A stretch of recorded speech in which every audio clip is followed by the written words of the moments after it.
नमस्कार। मेरे सामने यहाँ पर 51-52 वर्षीय व्यक्ति हैं जिनकी हस्तरेखाओं को मैं यहाँ पर पढ़ने जा रहा हूँ। क्या क्या इनकी उंगलियों पर रेखाओं के प्रभाव का फल है, क्या क्या इनके हाथ के पर्वतों पर रेखाओं का प्रभाव है और क्या आपके हाथ की रेखा कहती है, इसके फल को मैं क्रम से बताऊंगा। सवाल तो आपका कोई बहुत बड़ा है ही नहीं, लेकिन वर्तमान की स्थिति क्या चल रही है तो मैं बोल देता हूँ। सबसे पहले बात कर लेते हैं आपकी सबसे छोटी उंगली कनिष्ठा उंगली के बारे में। कनिष्ठा उंगली, और मैंने अपने हजारों एपिसोड्स के अंदर बताया है कि यदि किसी व्यक्ति की उंगली की लंबाई लगभग यहाँ तक पहुँच जाए तो ये सर्वश्रेष्ठ उंगली होती है बुद्धि के लिए। व्यक्ति की भाषा बहुत प्यारी होती है, व्यक्ति मन से ईमानदार होता है, सच्चाई के प्रति उसका आकर्षण होता है। जीवन में बहुत समय से यानी टाइम पर ही वो डिसीजन ले लेता है कि मुझे किस काम को करना है और फिर से पूरी ईमानदारी के साथ निभाता है। और सबसे बड़ी बात है, जीवन के अंतिम चरण तक अच्छी याददाश्त भी व्यक्ति की रहती है। प्रथम मानसिक पर्व की स्थिति यदि मैं देखूं तो यहाँ पर किसी प्रकार का कोई दूषित चिन्ह नहीं, यानी मानसिक स्थिति पूरी तरीके से ठीक, मानसिक बल पूरी तरीके से ठीक, डिसीजन पावर पूरी तरीके से ठीक। सेकंड पर्वत पर किसी प्रकार की बुरी रेखाओं का प्रभाव नहीं, व्यक्ति की लड़ने झगड़ने की प्रवृत्ति नहीं, अपनी तरीके से किसी के साथ में गलत व्यवहार नहीं करता। यदि सामने वाला अगर उसको सही लगता है तो उसकी तरफ से उसको और प्राथमिकता देता है, उसको बढ़ावा देता है, उसको इनाम देता है, उसका आदर करता है। तीसरे पर्व की स्थिति है वो सामान्य पर्व की है। सामान्य पर्व यानी कि मैं कह सकता हूँ कि भाई धन की स्थिति व्यक्ति के पास में सामान्य है। सूर्य की उंगली का प्रथम पर्व, इस पर यदि देखता हूँ हल्का सा टर्न ले जाता है, शनि की उंगली की तरफ यदि देखने लगता है तो व्यक्ति माँ बाप के साथ बहुत अच्छा व्यवहार रखता है, उनसे बहुत प्रेम भी करता है, उनका सहयोग भी करता है। यहाँ पर सूर्य की उंगली शनि को देख रही है, व्यक्ति को पैतृक संपत्ति का लाभ भी मिलता है। ये सूर्य की उंगली का प्रथम पर्व। कोई अभी बीपी का स्थायी रोग नहीं बना रहा, कोई आँखों का बड़ा रोग नहीं बना रहा, किसी भी अग्नि कार्य से संबंधित रोग का भी प्रभाव नहीं है।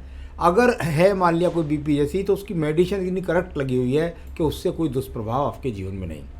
यहाँ हल्की हल्की माइनस रेखाएं हैं, यानी बस राज्य सरकार से कोई सहयोग नहीं है, किसी प्रकार का दंड भी नहीं है। तीसरा पर्व ये अपने आप में सम्मान का पर्व है। जिस कार्य क्षेत्र में व्यक्ति रहता है वहाँ लोग उसका सम्मान भी करते हैं। आइए बात करते हैं शनि की उंगली का प्रथम पर्व। वही बात शनि की उंगली से पता चलती है कि व्यक्ति अपने जीवन के अंदर किसी भी स्थायी रोग का शिकार है। कहीं से कहीं तक कोई स्थायी रोग का आप शिकार नहीं है। अगर रोग है तो उसकी दवाई बिल्कुल करेक्ट लगी है, उनको छोड़िए मत ना। जब तक यह माइनर रेखा नहीं होगी तो शरीर के अंदर कोई विकार भी पैदा नहीं होगा। तो अभी किसी तरह का बड़ा ऐसा कोई रोग नहीं। सेकंड पर्वत की स्थिति पर कहीं भी माइनस रेखाओं का यानी पैसा डूबने का संकेत नहीं। जो इतना पैसा डूबने की मैं जब बात करता हूँ तो उसका मतलब होता है कि व्यक्ति का कहीं भारी नुकसान हो जाए, एक बात। दूसरी बात, यहाँ पर कहीं भी कर्ज में आने की रेखा भी नहीं है।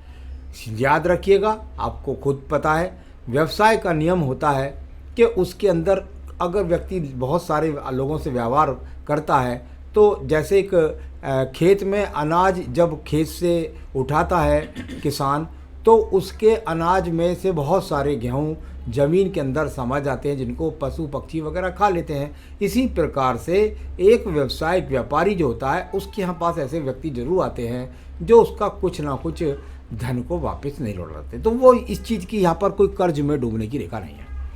तीसरा पर्व आपके जीवन के अंदर बताएगा यहाँ पर आपको परिवार को अपने को पालन पोषण करने की शक्ति है कि नहीं, वो है।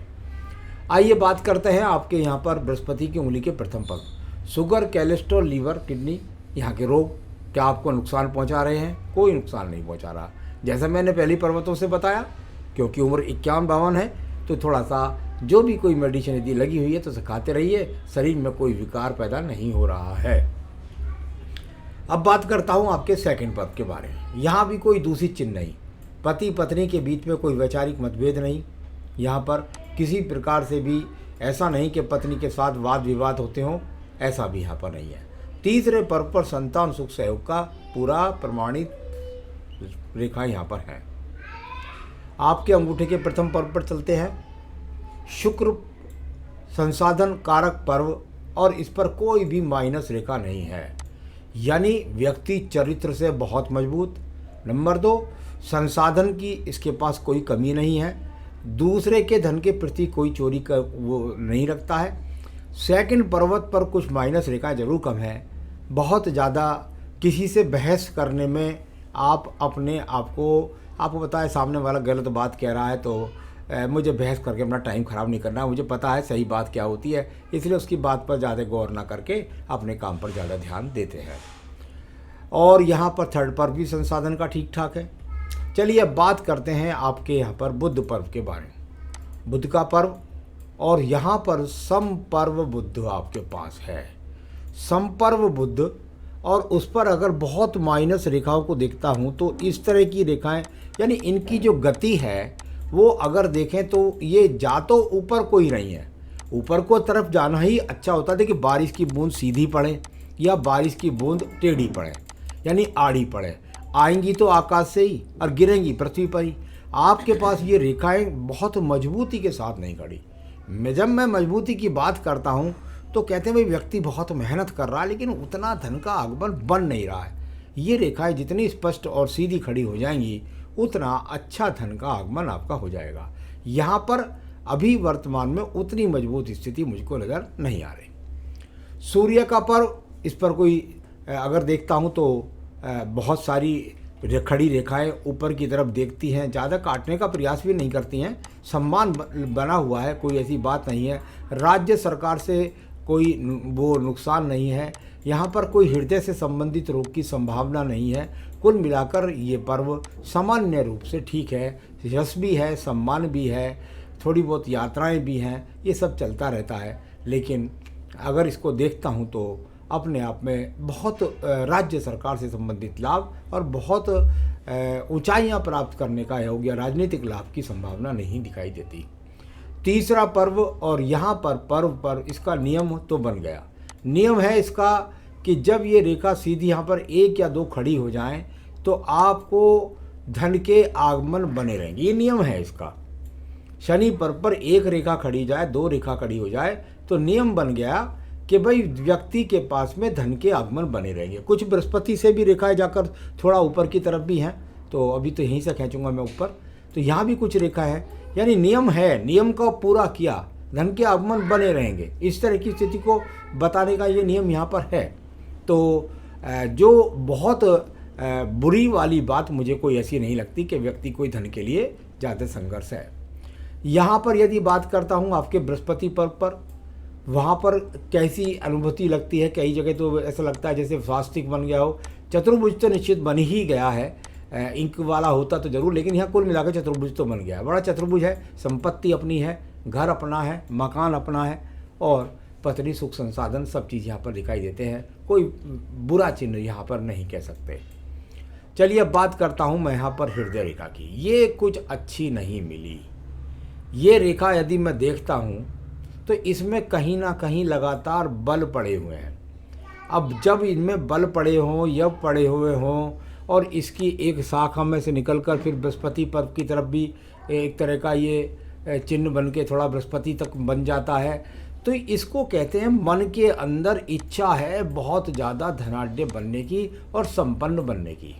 लेकिन क्योंकि रेखा 4-4 नीचे मंगल पर्व की तरफ हैं तो संघर्ष होगा, हो जाएंगी इच्छा पूरी।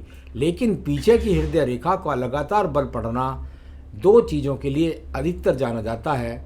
थोड़ा सा स्वास्थ्य की जो दवाइयाँ रेगुलर खाते रहिएगा, स्वास्थ्य का ध्यान रखना है। और दूसरा, मन के अंदर बेचैनी है, चिंता है बिना वजह की, इस तरह की बातों को दिखलाता है ये सब यहाँ पर। निम्न मंगल पर्व कर्म रूपी पर्व से काफ़ी रेखाएं निकलती है। शनि पर्व तक भी जाने का प्रयास करती है, आयु रेखा को तोड़ करके आगे तक जाने का प्रयास करती हैं। इसमें से काफ़ी शाखाएं आगे तक निकल निकल करके जा रही हैं। इनको बोलते हैं व्यक्ति प्रयास कर रहा है, व्यक्ति मेहनत कर रहा है, व्यक्ति संघर्ष कर रहा है। तो प्रश्नशील रेखा कहूँ इनको, राहु रेखा तो बुरा शब्द है बिना वजह डराने का। तो कुल मिलाकर ये कह सकता हूँ भाई हाँ, संघर्ष किसको नहीं करना पड़ता। तो व्यक्ति क्या कर्म करता है, क्या मेहनती है? हाँ बिल्कुल है, वह कर्म करता है।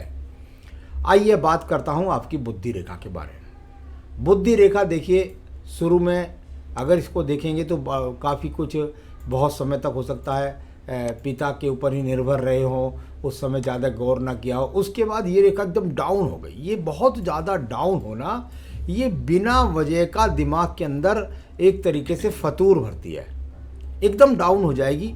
बस है कुछ नहीं, परेशानी कुछ नहीं है, सब कुछ जीवन में सही चल रहा है, लेकिन इसके मन की स्थिति ऐसी होती है कि ये एकदम से डाउन हो जाती है बिना वजह, कहीं से कहीं हाँ ऐसा नहीं हो जाएगा, वैसा तो नहीं हो जाएगा, मैं ऐसा तो नहीं हो जाऊँगा। तो इस तरह की बहुत ज़्यादा प्रवृत्ति आ जाती है, इस तरह की मानसिक। ये आपकी छूटने की नहीं है आदत, इसको थोड़ा पूजा पाठ से आप कंट्रोल कर सकते हैं। तो इस आदत से बस मन से ही सोचना पड़ेगा, ऐसा कुछ नहीं होगा, मेरा सब स्थिति सही चल रही है। तो उतार चढ़ाव आते रहते हैं, ये व्यापार का नियम है, ऐसा कह सकते हैं। द्वितीय मंगल पर्वत की जो स्थिति है, अगर इसकी बात करता हूँ तो इसमें से भी एक बुद्धि शाखा का एक संबंध बना है। यानी कुल मिलाकर के किसी वाद विवाद से बचें, बस इतना कहूँगा कि किसी वाद विवाद से बचें। बस कोई किसी प्रकार से कोई ऐसी स्थिति ना आ जाए कि किसी से कोई मुकदमे का सामना हो जाए, तो उस स्थिति से आपको बचना होगा। चलिए बात करता हूँ मैं नीचे के चंद्र पर्वत की बात।